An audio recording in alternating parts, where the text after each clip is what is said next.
Well, here we go, end of day 3.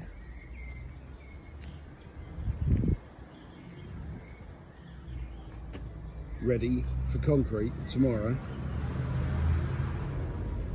All the slabs done.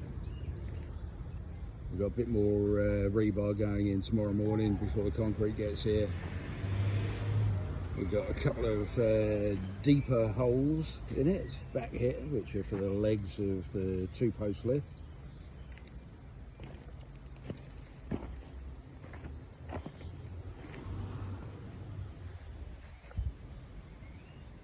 And then once the concrete's down and dried, 2-post lift goes on. Containers move in over to that patch over there. And this is where the entrance will be. You'll drive in, put it on the lift, get on and work.